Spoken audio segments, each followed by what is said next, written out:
Hola, ¿qué tal? Soy el doctor Alfonso Jaime Martínez Lascano, soy mexicano, soy profesor e investigador de la Universidad Autónoma de Chiapas, soy miembro del Sistema Nacional de Investigadores nivel 1 del CONACYT y mis líneas de investigación son de derechos humanos, derecho convencional, derecho constitucional y el juicio de amparo.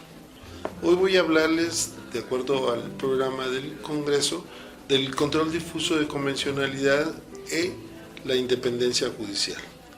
Primero, el control difuso de convencionalidad es un instrumento jurídico, una herramienta que ha sido creada por la Corte Interamericana de Derechos Humanos a través de su jurisprudencia, principalmente a pesar de que antes ya se había dicho por el doctor Sergio García Ramírez en un voto concurrente, en varios votos concurrentes, una explicación de lo que era el control de convencionalidad, y decía simplemente que el control de convencionalidad era lo mismo que lo que hacían los tribunales constitucionales cuando hacían un control de constitucionalidad.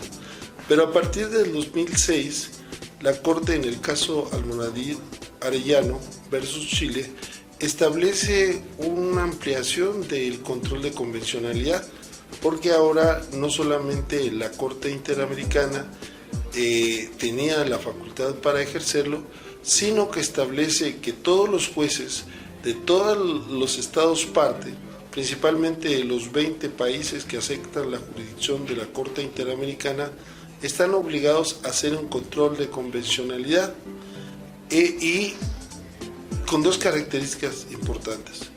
Una de ellas, de forma difusa, es decir, todos los jueces de todos los grados, de todas las disciplinas jurídicas. Y algo muy importante, ex oficio, es decir, si quedan las partes en un juicio se lo invoca. Y entonces esto cambia a partir de ese momento la forma de operar en el derecho, principalmente en los tribunales. Esta es una exigencia jurídica. Los estados parte han firmado la Convención Americana, que fue suscrita en 1969 y entró en vigencia en 1978. Los países como Trinidad y Tobago y Venezuela en su momento han denunciado la convención, es decir, se han retirado del sistema. Entonces hay un elemento muy importante que es el consentimiento, que los estados libres y soberanos aceptan este conjunto de normas jurídicas y principios y directrices que establece el sistema interamericano, principalmente a través de la Corte Interamericana de Derechos Humanos. ¿Y esto qué quiere decir?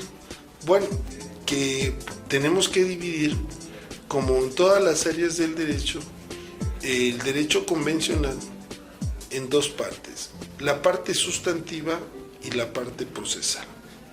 Y en la parte, esta división es muy sencilla, pero es trascendental para entender el impacto que causan las normas, los principios y directrices del sistema interamericano de derechos humanos en los estados. Las normas sustantivas, que son los derechos y libertades, como la libertad de expresión, la libertad de reunión, el derecho a un juicio justo, el debido proceso, la libertad de reunión, la libertad de culto, los derechos económicos, sociales, culturales y ambientales, pues son derechos sustantivos. Pero, sin embargo, tiene una parte fundamental que es la parte procesal. Es decir, si los estados no cumplen con las normas, principios y directrices, en síntesis, con los estándares interamericanos, pues las víctimas o las presuntas víctimas pueden ir al sistema. El sistema primero a través de la Comisión Interamericana de Derechos Humanos y de manera posterior, si ésta decide, presentar el caso ante la Corte. Y la Corte va a emitir una sentencia que es vinculatoria, que es obligatoria. Y la jurisprudencia, que es la razón del fallo, es obligatoria no solamente para las partes del proceso, sino para todos los estados que forman el sistema. Y entonces, ¿qué quiere decir esto? Bueno, la Corte tiene solamente 7 jueces, la Corte Interamericana, y no sesiona de manera permanente. Entonces, una forma que es muy interesante y que es originaria de Latinoamérica es el control de convencionalidad, porque convierte a todos los jueces en jueces interamericanos. Y entonces tenemos doble protección, podríamos decir, una nacional, pero si la nacional falla, pues tenemos la convencional. Esto se le ha llamado una protección multinivel, es decir, no solamente los estados, sino también la Corte Interamericana, que es el corazón del sistema interamericano. Esta protección multinivel es muy interesante porque la jurisprudencia que va generando tiene un impacto inmediato, es decir, todas las disposiciones de los tratados internacionales y la jurisprudencia que va generando la Corte Interamericana es de aplicación directa. No requiere que haya una norma colombiana, mexicana, argentina que diga lo mismo que dice la norma convencional, sino que es de aplicación directa. Pero aparte es profiláctica. ¿Qué quiere decir profiláctica? Que va a depurar las normas que sean contrarias a los derechos humanos. En este sentido, en el aspecto sustantivo, son normas invasivas y son normas profilácticas, porque las normas que sean contrarias, las normas nacionales, al sistema interamericano deberán de no aplicarse. Por ejemplo, México fue condenado en 2 ocasiones, o ha sido condenado en 2 ocasiones, por 2 figuras jurídicas que están en la Constitución mexicana. Y una de ellas es el arraigo penal y otra de ellas es la prisión preventiva oficiosa. Y la Corte ha dicho que estas 2 figuras son inconvencionales. Pero además, lo absurdo del caso es que estas disposiciones se encuentran en el nivel constitucional y en el capítulo de derechos humanos. Si tuviéramos que defendernos internamente, no habría ningún mecanismo nacional para protegernos de lo que dice la Constitución, porque lo que sí hemos hecho es crear instrumentos jurídicos para proteger a la Constitución como si fuera un ser vivo. En cambio, el sistema convencional lo que hace es no fijarse en los documentos, sino fijarse en el ser humano, en lo individual y colectivo, a través de un principio que se llama principio pro homine. Es decir, si por ejemplo en la norma convencional hay una menos protección que la norma constitucional, pues deberá aplicarse la norma constitucional. Y a la inversa, si la norma convencional protege más a la persona, pues la norma convencional que la norma constitucional o una norma secundaria. Entonces, en nuestros países es muy tardado y a veces difícil en el ambiente político que haya reformas a la Constitución rápidas que puedan cambiar esta situación. De hecho, en México siguen vigentes estas figuras, pero la Corte ordenó en la sentencia que mientras se hacía ese cambio legislativo, lo que se tenía que hacer es dejar de aplicarlas. ¿Quiénes la tienen que dejar de aplicar? Pues los jueces. En este sentido, pues es como anular de origen una disposición constitucional, porque una de las cuestiones también que se ha dicho y que se discute mucho es cuál es la jerarquía entre las constituciones y la convención, cosa que es absurda ya en la actualidad, porque cuando yo digo, pues es que la Constitución debe ser superior, o yo digo, no, los tratados internacionales deben ser superiores, pues lo estoy haciendo al vacío, a priori, en abstracto. Entonces, ¿qué tenemos que hacer? Tenemos que ver el caso concreto, la realidad, y ver cuál de las dos fuentes jurídicas a las que me he referido protegen más a la persona. Un ejemplo, dicen que le preguntaron a Aristóteles que quién era un valiente, y Aristóteles dijo, bueno, yo no puedo decir quién es un valiente, puedo decir si una persona en qué circunstancias se encontraba, si actuó de forma valiente, actuó de forma temeraria o actuó de forma cobarde. Entonces, como lo decían los romanos, el derecho nace en el hecho. Y a nosotros los que nos han vendido la idea de una serie de dogmas que lo que hacen es taparle los ojos a la justicia, y ese es el efecto importante de los derechos humanos. Y esto también fortalece la independencia judicial, porque si el juez tiene más elementos para decidir, más justificaciones para razonar y emitir sentencias, y sobre todo que protejan derechos humanos, que es su función principal, porque los derechos humanos es una palabra que hoy conocemos y que desde hace tiempo se ha venido construyendo, pero los derechos humanos no son hoy lo que eran antes. Antes no era un campo de estudio de los abogados, era de los sociólogos, de los antropólogos, inclusive de los hippies que tenían su movimiento de amor y paz, pero ahora los derechos humanos están positivados, están en la Convención o están en la Constitución como derechos fundamentales. Hoy no solamente los estados deben de proteger a las personas, sino también en el sistema interamericano estos órganos convencionales. Pero además esto también hace que en el campo del derecho internacional el ser humano en lo individual y lo colectivo se convierta en sujeto de derecho internacional. Y todo por los derechos humanos y su efecto expansivo como un feedback que se va expandiendo a todos los campos jurídicos.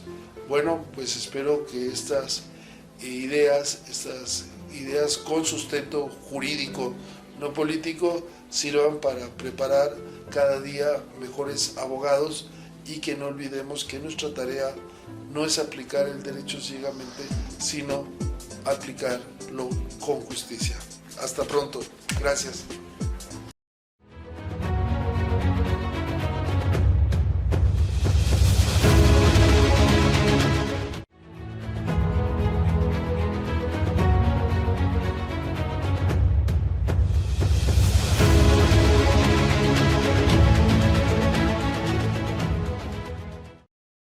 Buenas, estamos participando. Mi nombre es Héctor Pacheco Peña, soy profesor de la Universidad de Carabobo en Venezuela, y estamos participando en el segundo congreso de la Universidad Asturias, aquí en Colombia.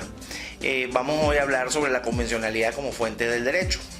La convencionalidad representa un gran paso agigantado en cuanto a los derechos humanos, porque constituye un elemento significativo en el avance de la comprensión y de la integración de las normas explanadas por la misma Corte Interamericana de los Derechos Humanos, que nace a raíz de la interpretación de la Convención Americana de los Derechos Humanos, y que la Convención le da esa fuerza para ejecutar decisiones.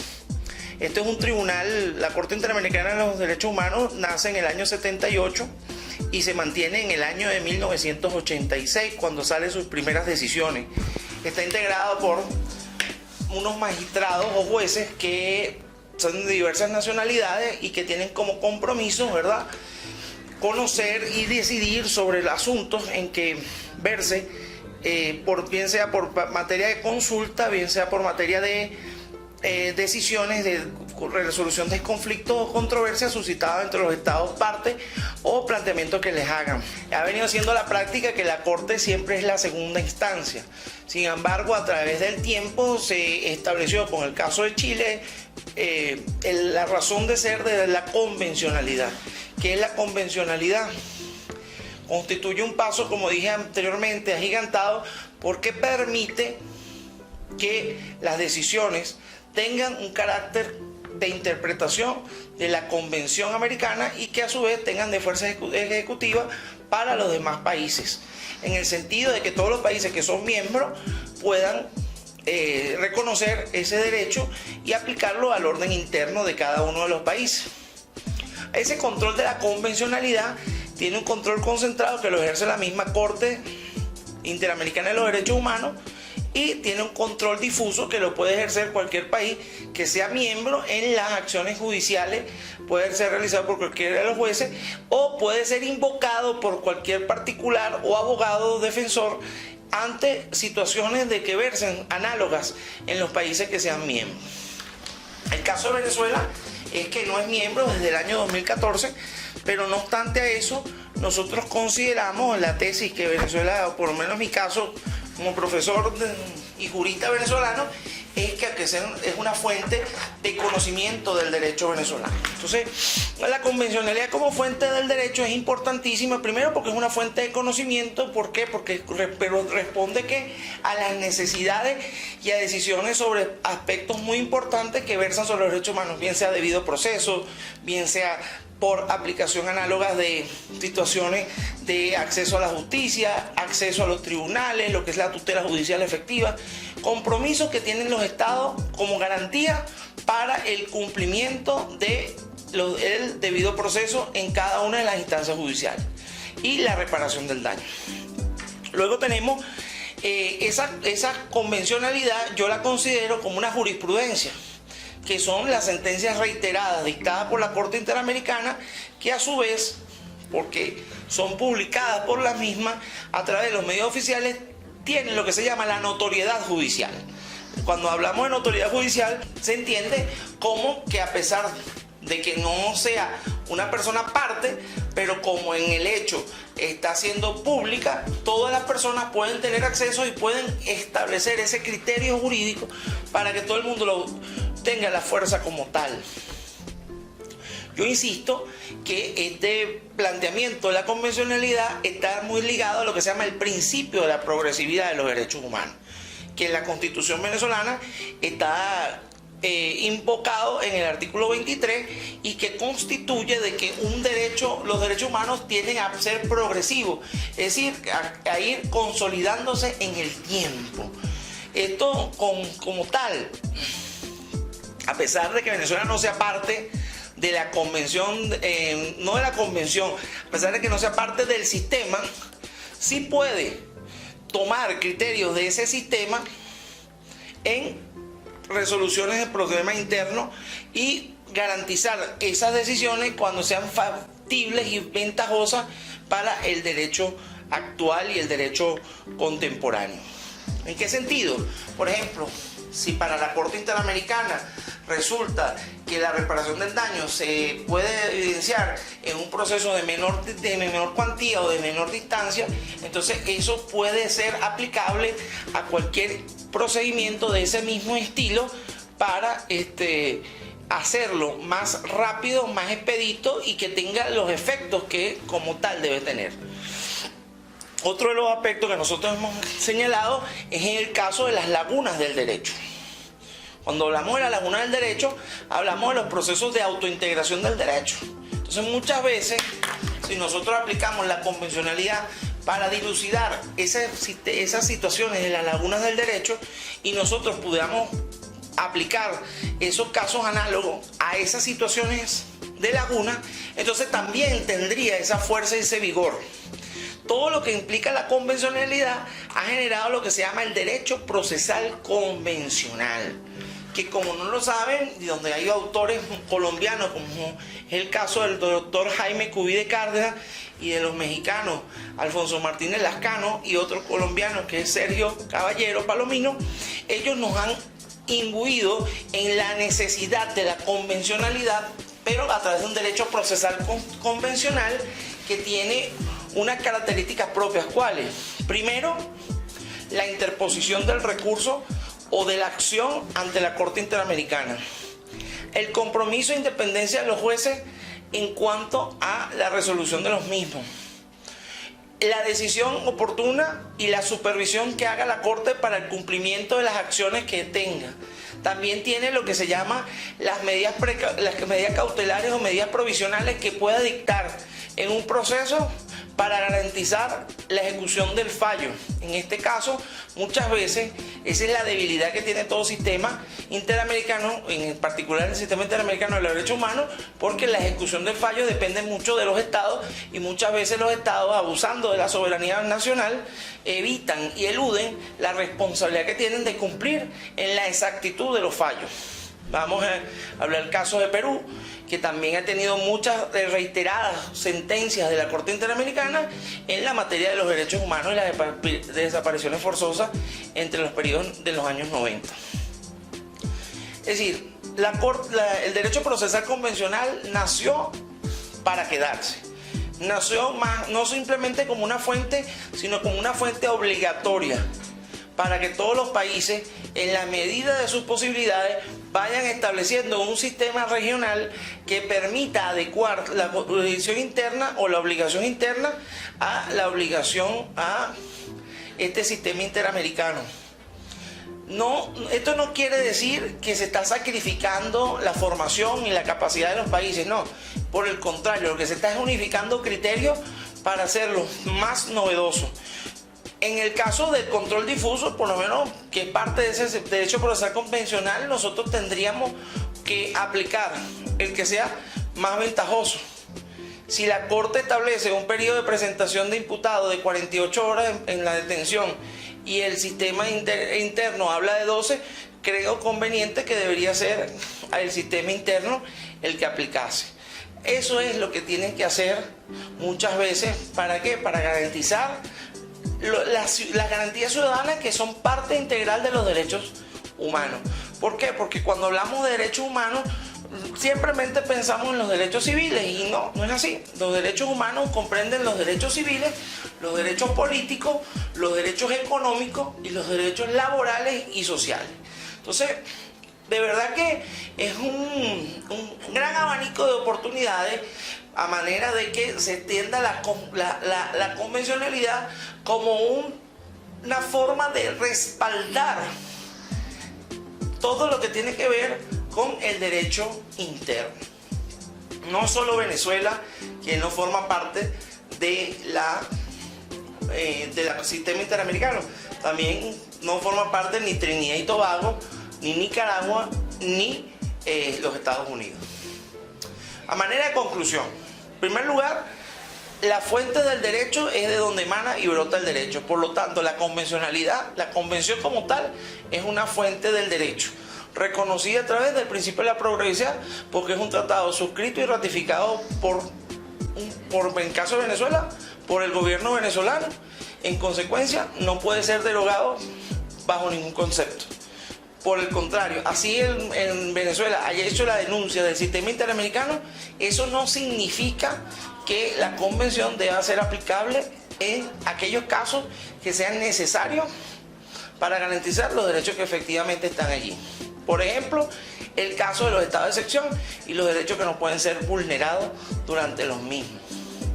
Otro aspecto, a manera de conclusión, y para dejar bien claro este tema a estos participantes de este novedoso congreso, tenemos fundamentalmente la consideración de que el derecho convencional es un nuevo derecho que viene a complementar el derecho procesal interno, y no por el contrario viene a obviarlo, no, sino viene a ser un complemento, bien sea porque se adapte o bien sea porque lo renueve, en el sentido de que lo haga más accesible, menos complicado y más dirigido a que en caso de duda se favorezca al más necesitado, o en este caso el indubio pro persona, o el derecho en favor a la persona.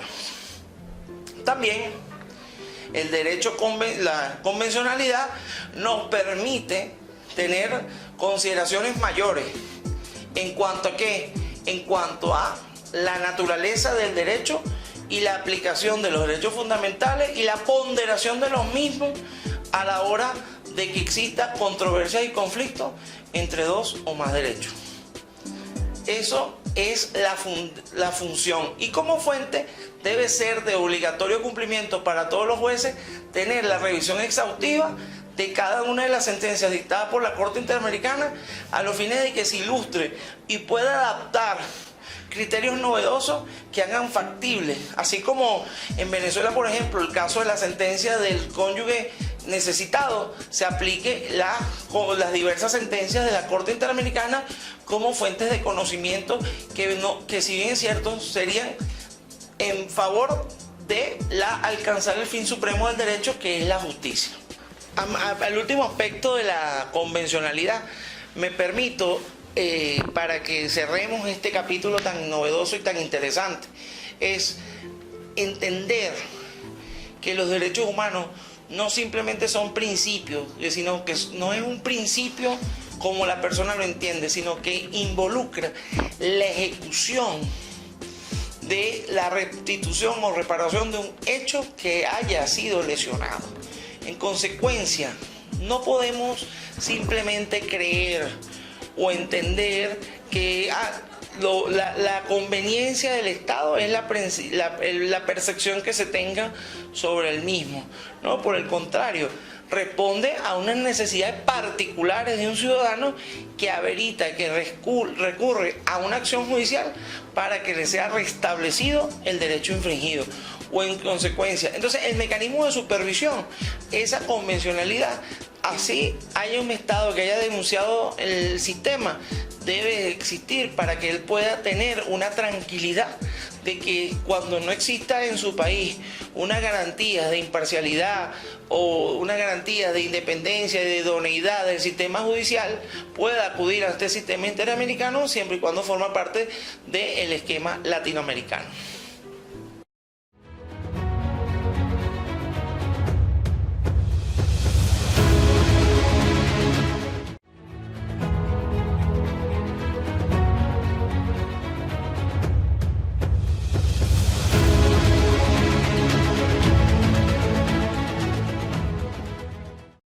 Que todo el que se queje con justicia tenga un tribunal que lo escuche, lo ampare y lo defienda en contra del arbitrario. José María Morelos. Esta frase pertenece a un prócer mexicano, Morelos, quien en un texto fundante de la República Mexicana, Los sentimientos de la nación, indicó la necesidad que había de existir tribunales que fueran neutros, que fueran receptivos de las demandas de la gente doliente, y que puedan resolver con justicia. Y eso mismo es el fundamento de la justicia constitucional. Proteger a los gobernados respecto de los actos que hacen otras autoridades del Estado. Y protegerlos con base en la Constitución, con base en la norma fundante del Estado. Soy el abogado Jesús Manuel Orozco, de la Universidad de Guadalajara, México, y es un honor estar aquí de manera virtual en este segundo congreso de UniAsturias, en donde debemos reflexionar sobre el control de convencionalidad y la independencia judicial. Haré una disertación respecto del caso mexicano, relativo a una reforma constitucional de 15 de septiembre de 2024 que modificó completamente la estructura del Poder Judicial mexicano.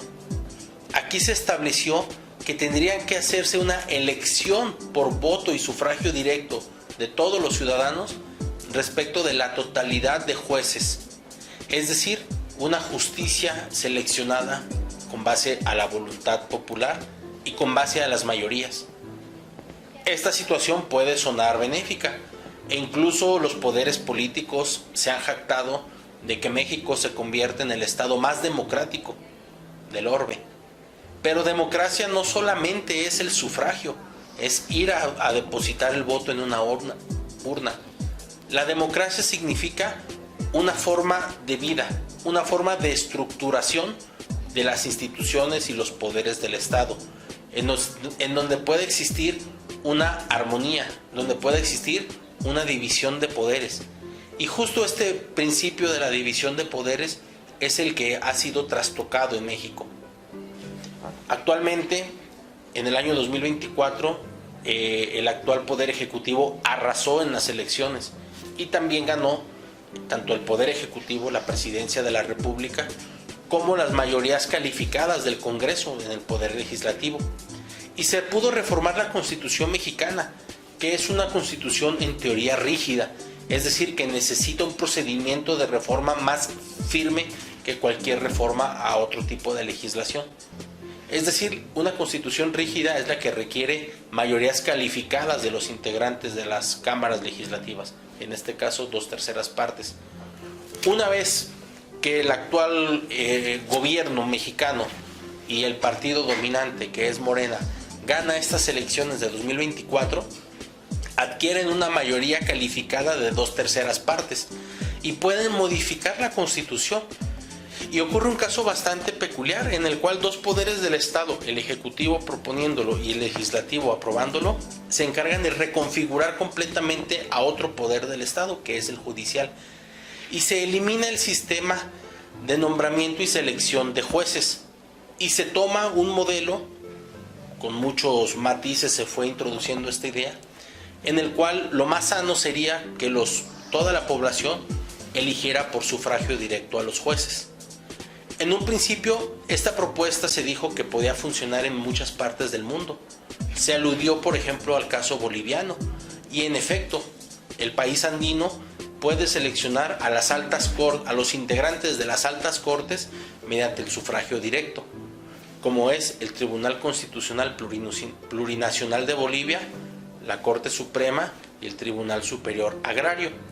Estas tres instituciones y los magistrados que la conforman efectivamente van a una elección mediante voto directo. Pero ocurre algo particular.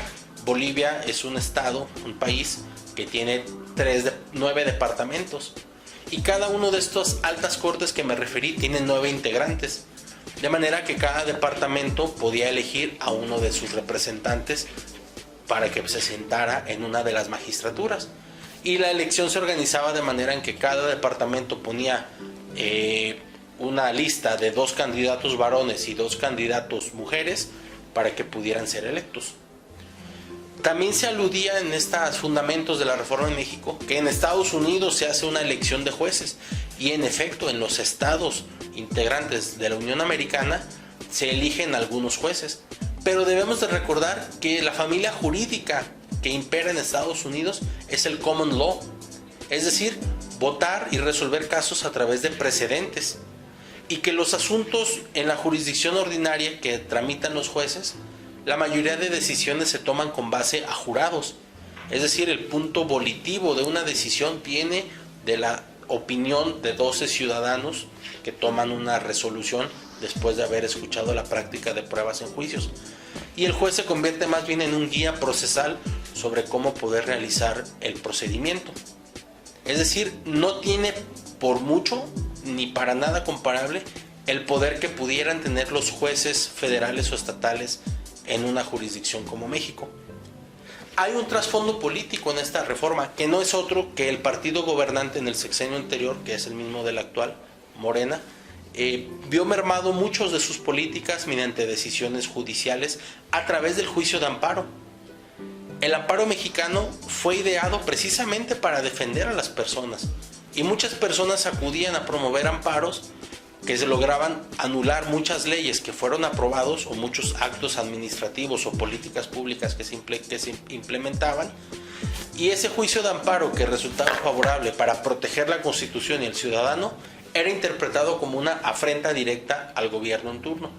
De manera que el juzgador en su persona se convirtió en un parapeto que fuera la persona que pagara todas las culpas que pudieran existir del mal gobierno, de los malos resultados, de las malas políticas públicas, de la impunidad, de la liberación de gente detenida o acusada, etc. Y evidentemente este discurso prendió socialmente, como no puede ser de otra cosa, porque realmente hay muchas afrentas en la justicia. Ha habido mucha gente desprotegida, ha habido mucha gente que no tiene una correcta salvaguarda de sus derechos fundamentales. Y naturalmente, cuando alguien se siente lesionado o lastimado en sus derechos, pues le atribuye que el juzgador actuó de una mala manera. Y este discurso popular realmente tuvo mucho eco, y la gente y la población apoyó que hubiera una reforma constitucional para que se hiciera una renovación completa del Poder Judicial y que sus integrantes fueran seleccionados por voto popular. Pero ocurre una situación muy particular. La jurisdicción o la impartición de justicia es un concepto completamente diferente que la política. Es decir, mediante un sufragio y mediante partidos políticos podemos reflejar las ideologías, las opiniones, las tendencias de toda la población. Y por eso el espectro político se ha estado dividiendo en muchos partidos que en teoría deben representar las opiniones de toda la población. Pero la justicia tiene un basamento constitucional y filosófico distinto. No se debe basar en cuanto a las mayorías, se debe basar en cuanto a la concreta aplicación de las normas que deben ser justas y sabias, y deben resolverse los casos en concreto con base en la Constitución, en las leyes y en las concretas circunstancias de un caso.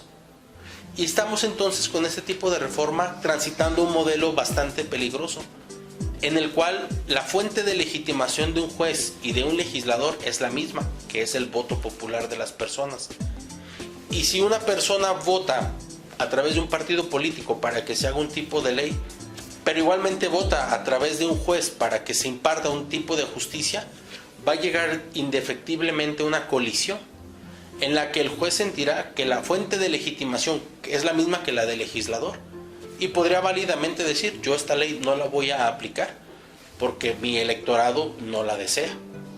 Y ya no el argumento será la Constitución o la normativa que nos rige, sino será entonces los deseos o las opiniones de la mayoría. Aquí hay un riesgo adicional. Comencé refiriéndome que la democracia no es solamente el sufragio, sino que es una forma concreta de establecer las instituciones.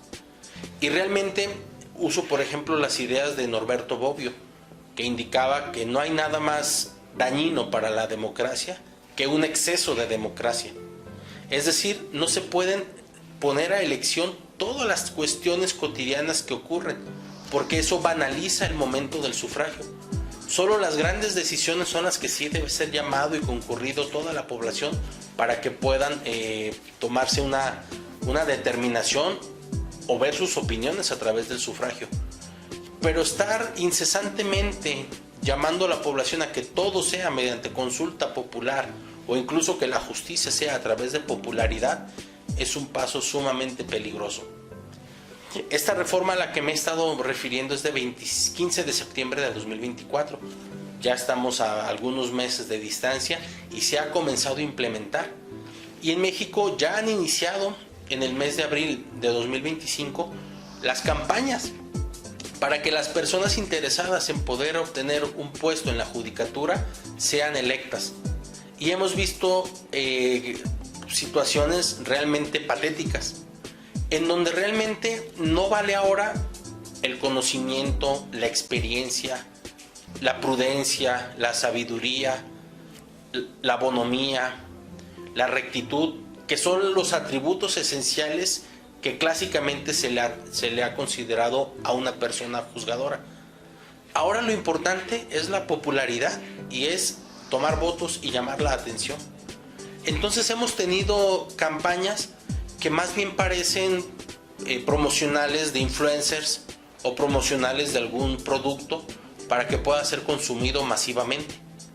Gente que quiere hacer chistes, gente que se toma fotos de manera sexualizada para llamar la atención, gente que hace escenografías bastante ridículas para que la gente los pueda ver, obtener likes en redes sociales y que puedan poder ser conocidos por la gente.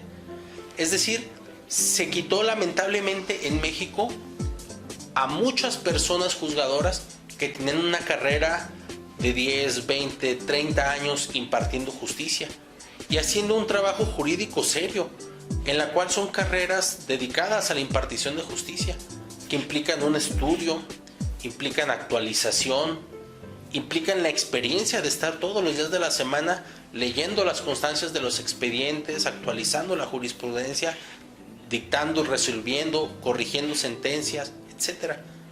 Ahora no. Ahora lo que vamos a tener en México va a ser gente advenediza, que ciertamente son abogados, pero los criterios de selección fueron muy laxos. Bastaba solamente con ser abogado, tener un promedio de 8 sobre 10 en la carrera de Derecho y tener cartas de recomendación de personas conocidas o de vecinos. Con esa laxitud de requisitos, prácticamente cualquier persona abogada podría contender para puestos tan importantes como lo puede ser un juez o magistrado federal que tenga en su despacho la resolución de juicios de amparo encaminados a la protección de los derechos humanos de las personas. Es lamentable que un país como México, con la importancia histórica, económica, social, cultural que ha tenido en esta región de Latinoamérica, se haya atrevido a circular por caminos insospechables, a quitar la seriedad en la impartición de justicia, a despedir a los jueces y magistrados de carrera profesionales y comprometidos con su trabajo, para dar lugar a que lleguen gente popular que puedan ser electas mediante este sufragio. Creemos y consideramos que el remedio saldrá peor que la enfermedad. Y me atrevo a vaticinar que en el futuro tendrá que venir una contrarreforma constitucional que pueda poner una resolución a estos aspectos. He intentado hacer una breve reseña y crítica sobre esta reforma constitucional porque estos temas me he percatado que han tenido eco en muchos otros países. Por vía de ejemplo, existió una entrevista del presidente Petro donde él indicó que como México iba a elegir a sus jueces, pues sería entonces una muy buena idea que Colombia hiciera lo mismo. Reitero, México ha tenido un faro cultural, jurídico, democrático en toda Latinoamérica, pero estamos transitando en una tendencia que creo no se nos debería seguir, porque realmente regímenes populistas que no pueden lograr los resultados de gobierno buscan a alguien que pague los platos rotos, que en este caso, y la idea más fácil siempre es que un juez es el que se equivocó, que un juez se corrompió y liberó a una persona, cuando detrás de eso quizá hay muchas falencias de la fiscalía o realmente hay pruebas que pueden ser benéficas para una persona que debe ser juzgada en imparcialidad. Puede haber asuntos de importe económico que pierde el Estado, pero que al no poder defender adecuadamente, el culpable es el juez. Puede haber leyes incluso regresivas o lesivas de los derechos de las personas que al ser impugnadas y anuladas por un juez, el juez tenga que pagar esa responsabilidad política. En fin, quiero instarlos a ustedes como comunidad jurídica a que hagamos un estudio y reflexión más a fondo sobre estas cuestiones. La independencia judicial es un bastión importante de los estados. Si no hay un juez independiente, no hay resoluciones eficaces que se puedan imponer frente al Estado y que puedan realmente defender los derechos de las personas. Sobre este punto también entra el control de convencionalidad, porque no solamente son las decisiones de cada estado en su reforma constitucional como idean la forma en que se va a conducir, sino que al haber suscrito, por ejemplo, la Convención Americana sobre Derechos Humanos, nos vincula a todos. Y hay una cláusula que es la pacta sunt servanda, lo pactado obliga. Esto implica que todas las personas que suscriben una convención, y más aún una convención con contenido o vocación de derechos humanos, tienen que poner linderos a su actuar. Y no solamente se trata de las decisiones nacionales o basadas en la propia soberanía de un país, sino que realmente tenemos un derecho interamericano y compromisos que deben encaminarse a la defensa de todas las personas. Los derechos humanos se basan siempre en la dignidad y en el máximo bienestar para nosotros. Y eso debe ser un faro de luz que guíe nuestras actividades jurídicas. Muchas gracias.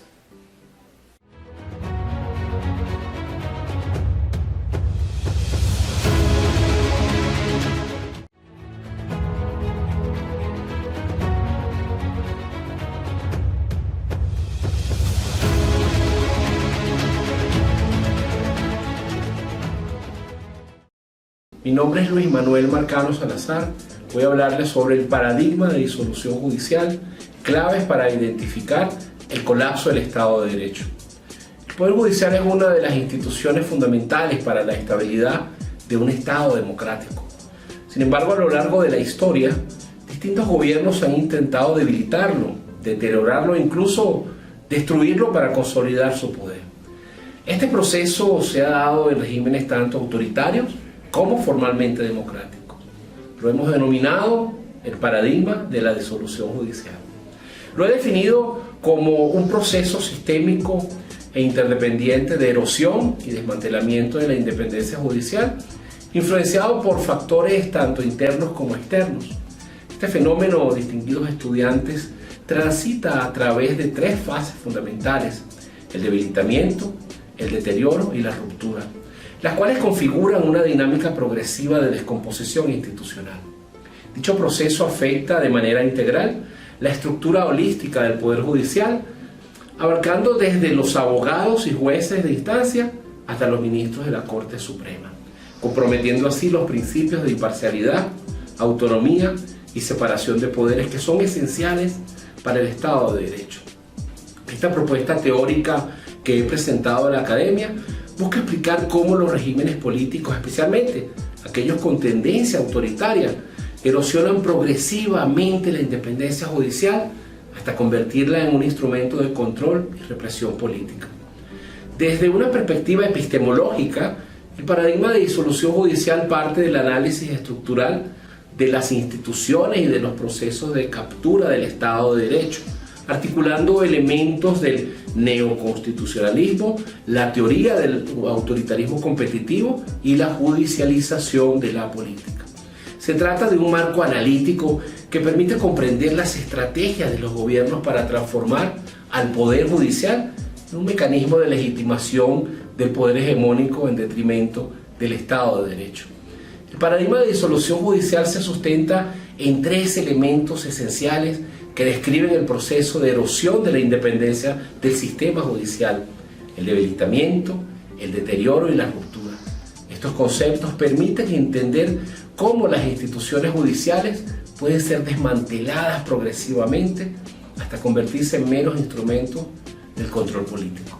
No se trata de un fenómeno inmediato ni uniforme, sino de un proceso gradual que se adapta a las necesidades del poder en cada contexto específico, manteniendo una apariencia de legalidad mientras se despoja de la justicia de su función esencial en un contexto democrático.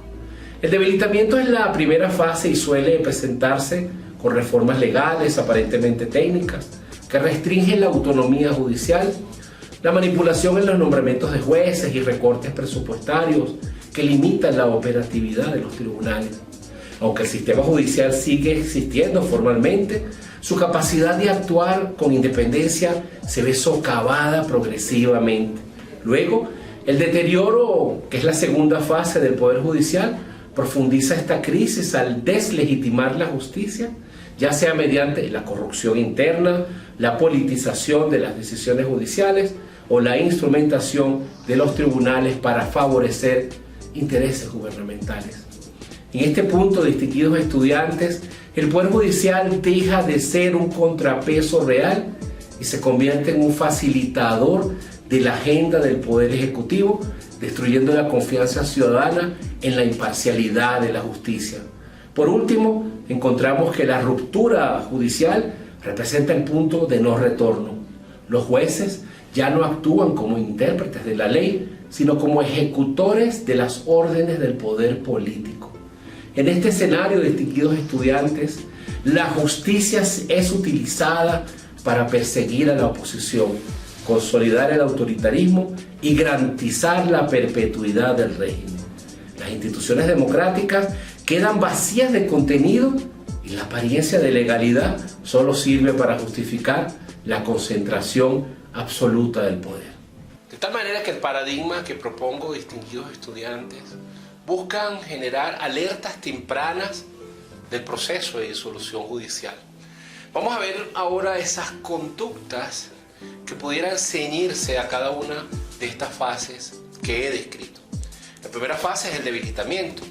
Pudiera expresarse a través de retrasos injustificados en trámites administrativos y expedientes sensibles, pérdida de documentos clave o alteración de registros judiciales, falta de insumos y reducción de personal por recortes presupuestarios, aumento de favores internos y tráfico de influencias dentro del juzgado.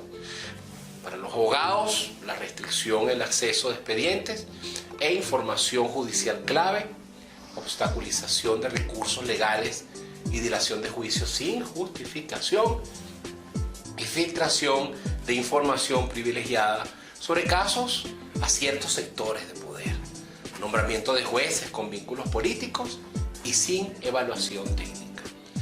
Con respecto a los fiscales, jueces de primera instancia, pudiera expresarse en negativa a investigar casos de corrupción o abuso de poder, presión política para archivar investigaciones o acelerar juicios selectivos, manipulación de la prueba en favor de actores políticos o económicos y aumento de recusaciones de jueces independientes.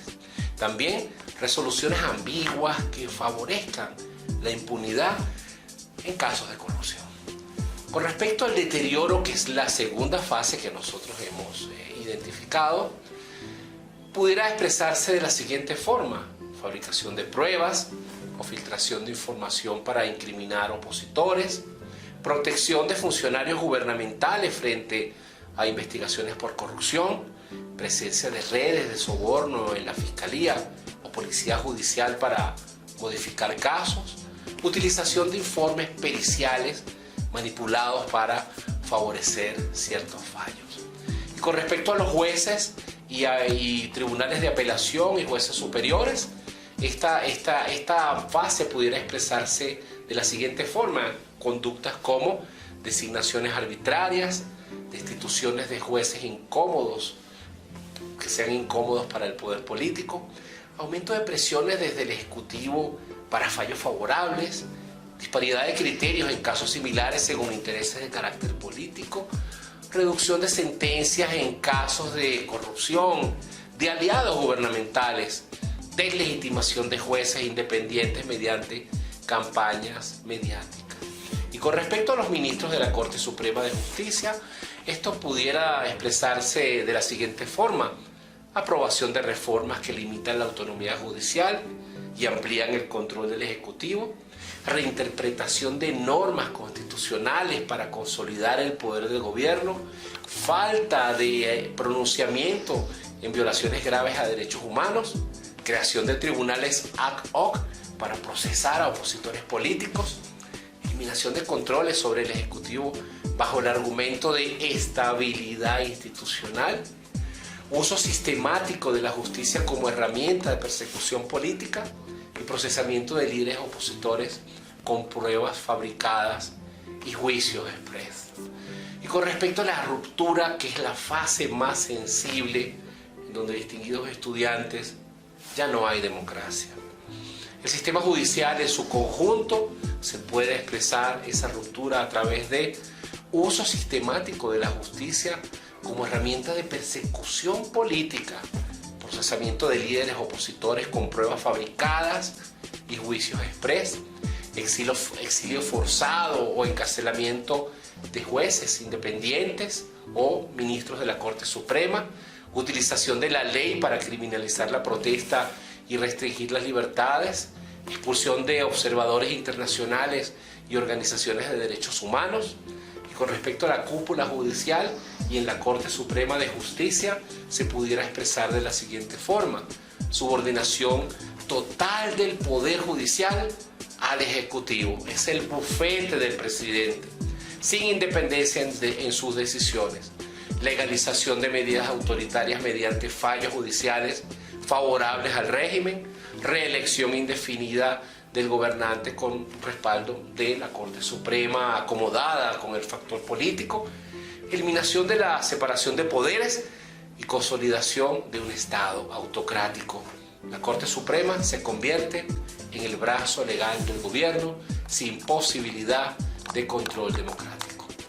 Este proceso, que ha sido observado en distintos grados en países como México, Argentina, Chile, Bolivia y Venezuela, no solo erosiona el Estado de Derecho, sino que sienta las bases para la consolidación de regímenes que utilizan la justicia como un arma contra la propia democracia. Estos tres elementos del paradigma de disolución judicial no ocurren de manera aislada, sino que forman parte de un proceso dinámico en el que las instituciones judiciales son progresivamente desmanteladas. A lo largo de este proceso, el sistema judicial pierde su capacidad para desempeñar su rol fundamental como defensor del Estado de Derecho y protector de los derechos fundamentales de los ciudadanos. Este colapso institucional lleva a la concentración del poder a la consolidación de regímenes autoritarios que eliminan las garantías de justicia e imparcialidad en favor de la perpetración del control dominante del poder. Este marco teórico que propongo resulta esencial para analizar los casos de México, Argentina, Chile, Bolivia y Venezuela, países en los que se han observado distintos grados de debilitamiento, deterioro y ruptura del Poder Judicial en función de las dinámicas políticas que han atravesado en estas últimas décadas. Comprender este paradigma de disolución judicial es clave, distinguidos estudiantes, para identificar las señales tempranas de que un ataque a la independencia judicial y sus implicaciones en la gobernabilidad democrática en América Latina está ocurriendo. En México, el debilitamiento del Poder Judicial se ha manifestado en una constante tensión entre el Ejecutivo y la Suprema Corte de la Nación. Reformas impulsadas desde el gobierno han buscado modificar la estructura del Poder Judicial, afectando su independencia. La politización de la justicia y los intentos de ampliar el control sobre los jueces han generado preocupación sobre la erosión del Estado de Derecho y la consolidación de un sistema donde las decisiones judiciales se inclinen a favor del poder gubernamental en turno. En Argentina ha experimentado un proceso de deterioro judicial en el que las instituciones han sido utilizadas como herramientas de persecución política y de encubrimiento de casos de corrupción, manipulación de jueces, fiscales, sumada a la injerencia del poder político en decisiones clave, han mermado la confianza en la imparcialidad de la justicia. En este contexto, la judicialización de la política ha sido una constante donde las decisiones judiciales responden a los intereses de los grupos de poder, afectando la credibilidad del sistema judicial. En Chile, aunque el Poder Judicial ha mantenido cierta independencia, las tensiones políticas recientes han puesto a prueba su autonomía. La crisis social del 2019 y el proceso de redacción de una nueva constitución generaron debates sobre la necesidad de reformar el sistema judicial. Sin embargo, el riesgo de que estos cambios conduzcan a una mayor influencia del Ejecutivo sobre los tribunales sigue latente. La percepción de que algunas decisiones judiciales han sido influenciadas por presiones políticas refleja una tendencia preocupante hacia el debilitamiento del sistema. Bolivia ha vivido una ruptura del Poder Judicial que se ha consolidado con la instrumentalización de la justicia a favor del oficialismo y perseguir a la oposición. La utilización del poder como un mecanismo de represión política ha generado un escenario donde la justicia ha perdido toda credibilidad y se ha convertido en un mero apéndice del poder político. Venezuela representa el caso más extremo de la disolución judicial, donde el Tribunal Supremo de Justicia ha sido convertido en una herramienta de consolidación del régimen chavista madurista, desde la eliminación de la autonomía de la Asamblea Nacional hasta la persecución sistemática de opositores de los procesos judiciales arbitrarios. El Poder Judicial ha dejado de cumplir su función garante del Estado de Derecho. La persecución de 33 magistrados del Tribunal Supremo de Justicia y su encarcelamiento y exilio es prueba de esto. La total subordinación del sistema de justicia al Poder Ejecutivo ha permitido la instauración de un régimen autoritario en el que no existe ninguna separación de poderes, anulando cualquier posibilidad de justicia independiente y violando sistemáticamente todos los derechos humanos y fundamentales. Muchas gracias por haberme escuchado.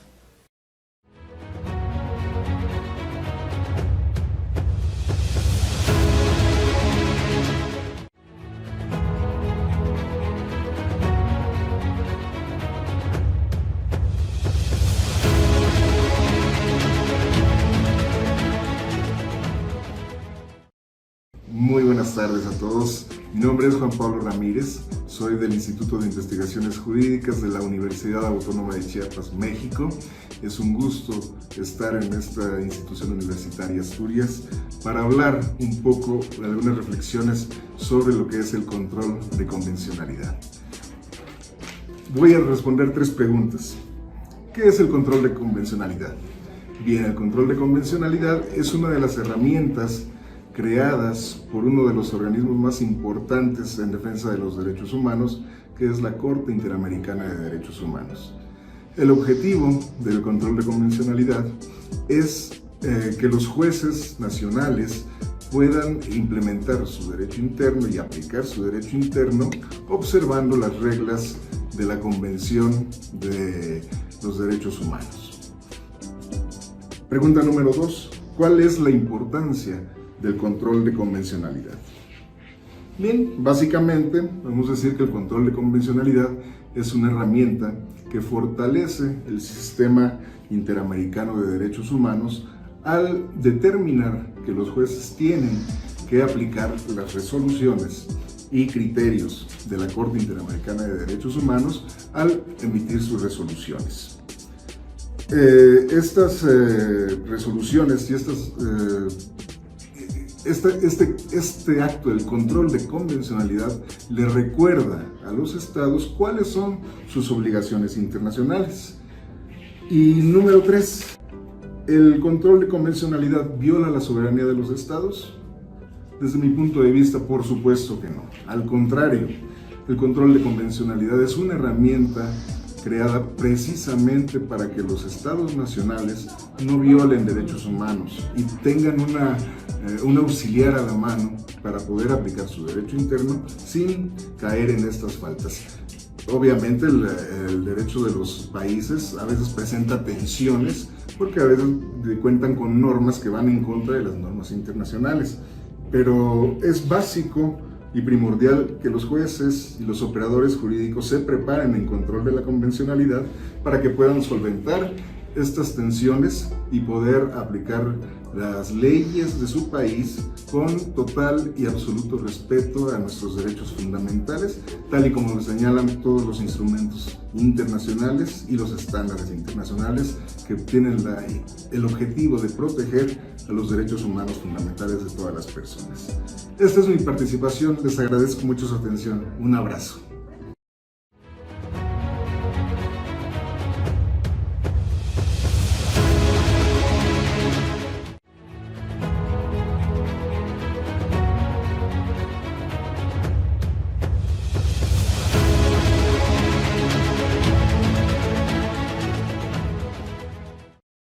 Mi nombre es José Eugenio Verdejo Pinto.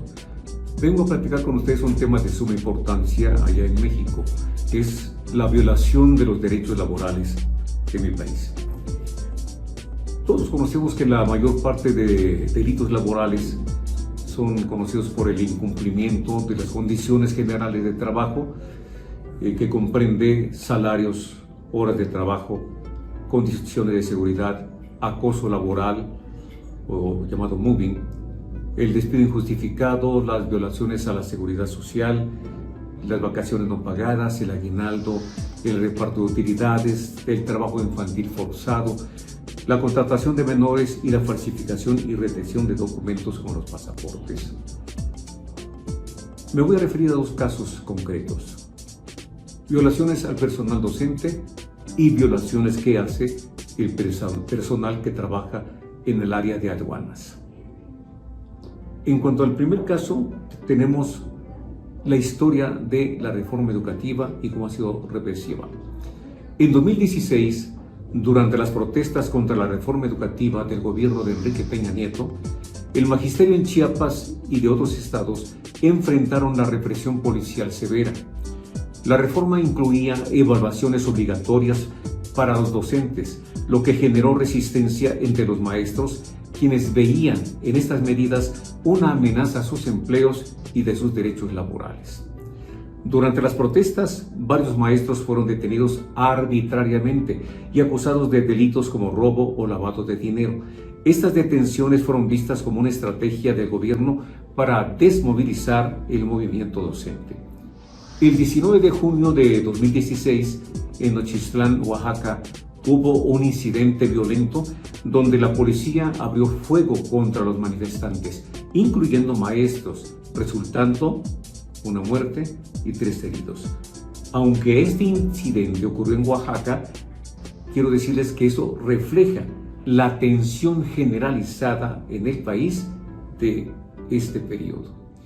La reforma educativa implementada ha sido criticada por afectar gravemente los derechos laborales de los trabajadores de la educación. Se argumenta que esta reforma ha llevado a un régimen de excepción que limita las garantías laborales y ha generado también un ambiente adverso para la defensa de los derechos sindicales. UCICAM es un organismo de gobierno que ha venido a sustituir a los reglamentos internos de la Secretaría de Educación, dejando sepultadas las conquistas sindicales plasmadas en convenios que son bipartitas, dando muerte y sepultura a las comisiones dictaminadoras, dejando todo el poder en manos de los directores de las escuelas, quienes realizan todos los movimientos escalafonarios o nominales en su beneficio personal. Las contrataciones no son otorgadas por talento y capacidad, sino por compadrazgo, aunque se diga lo contrario, especialmente en el ámbito educativo y entre las comunidades indígenas. La falta de medidas adecuadas para garantizar la igualdad de acceso a las convocatorias y procesos de promoción y la unicidad para reformar a la ley del ISSSTE ha sido señalada como flagrante violación a los derechos humanos laborales. De ahí las manifestaciones de protesta, marchas, plantones, mítines por parte de la CENTE, es decir, de la Coordinadora Nacional de Trabajadores de la Educación. Por otra parte, hay incumplimiento de laudos laborales.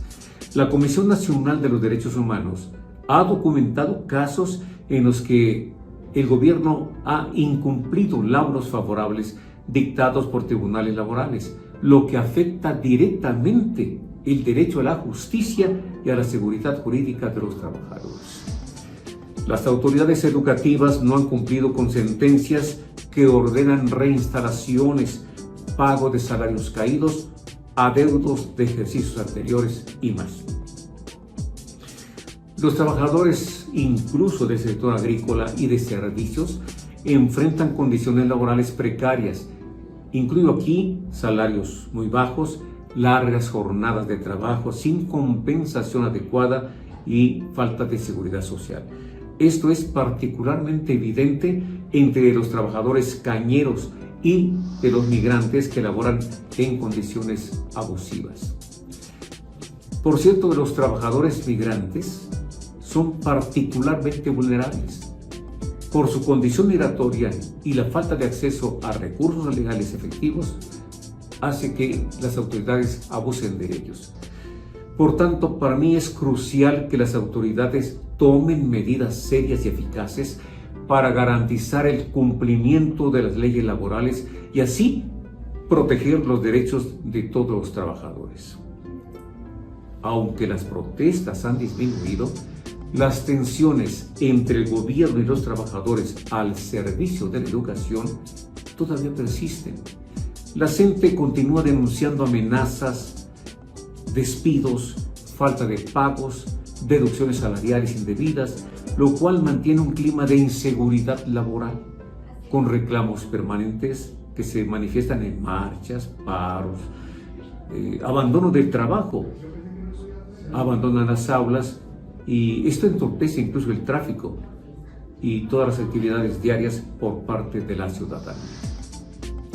Estas huelgas y protestas han interrumpido el calendario escolar, han afectado la calidad de la educación y, tanto más grave aún, el deceso no solo de algunos profesores, sino de hombres y mujeres jóvenes que por necesidad les toca en suerte transitar por los campamentos de los paristas. Chiapas es uno de los estados más pobres de México, lo que agrega un desafío adicional para los docentes y la comunidad educativa. La falta de recursos y la marginación exacerbadas por la violencia y la inestabilidad política complican aún más la situación. Para concluir este tema nada más, diré que las violaciones a los derechos humanos en Chiapas son múltiples y complejas, abarcando desde la discriminación, explotación e incumplimiento de laudos hasta condiciones laborales injustas y represión de la libertad de la asociación. Estas situaciones requieren atención urgente por parte no solo de las autoridades competentes, sino también de las comisiones de derechos humanos para que sus supervisores coadyuven a garantizar un entorno laboral justo y respetuoso. El otro tema es precisamente las violaciones al artículo 16 de la Constitución Política de los Estados Unidos Mexicanos por parte del personal dependiente de la Administración General de Aduanas, ubicado en el Aeropuerto Internacional de la Ciudad de México. Este artículo 16 constitucional dice que nadie podrá ser molestado en su persona, papeles, posesiones, documentos, etc., sino por mandato escrito de autoridad competente que funde y motive la causa legal del procedimiento. Y estos señores hacen lo que les viene en gana, violando flagrantemente este artículo constitucional. Vean, el 9 de noviembre del año 2024 regresaba de Costa Rica hacia la Ciudad de México y ahí fuimos testigos de la ignominia que sufrieron ciudadanos mexicanos y algunos extranjeros por parte del personal de aduanas establecido ahí en el Aeropuerto Internacional de la Ciudad de México. Estos servidores públicos, que ahora denuncio, pertenecen a la Administración General de Aduanas, adscrita al Servicio de Administración Tributaria, o sea, el SAT, órgano desconcentrado de la Secretaría de Hacienda y Crédito Público, cuyas funciones incluyen controlar el comercio, sobre todo el comercio exterior, recaudar impuestos, garantizar la seguridad nacional, la protección ambiental y el cumplimiento fiscal, pero nada tienen que ver con semidesnudar a las personas y revisar públicamente sus pertenencias de mano para hacerles una revisión al azar con el simple dicho de que dice, usted ha sido seleccionado para una revisión. Y básicamente siendo que son atentados hasta el pudor, porque le pasan a uno detectores por todas partes. Entonces lo que hacen, repito, es atentados al pudor y abuso de sus funciones al decomisar artículos personales como cosméticos en el caso de las mujeres y de medicamentos no controlados, o sea que se pueden transitar y que los usa la persona. Tengo conocimiento de casos de retención ilegal de extranjeros en dicho aeropuerto, incluyendo condiciones infrahumanas y extorsiones por parte de agentes migratorios. Muy delicado. Los migrantes sufren de discriminación y maltrato, afectando no solamente a los adultos, sino también a menores de edad. Estas acciones han influenciado el sufrimiento de familias enteras, generando desconfianza en las instituciones. Hay una necesidad vital en reformar la ley. En el Aeropuerto Internacional de México no existe, y repito, no existe una oficina específica de derechos humanos. Por lo tanto, pues ya como conclusión, digo que es indispensable establecer una oficina de la Comisión Nacional de Derechos Humanos en el Aeropuerto Internacional de la Ciudad de México para garantizar a las personas afectadas que buscan justicia y protección de sus derechos en caso de violaciones cometidas por dichas autoridades. Es crucial la intervención de la Comisión Nacional de Derechos Humanos para que tomen medidas efectivas para prevenir estos abusos. Deben investigarlos exhaustivamente y garantizar justicia para las víctimas. La sociedad civil también debe participar activamente en la vigilancia y denuncia de estos abusos. Gracias por su atención.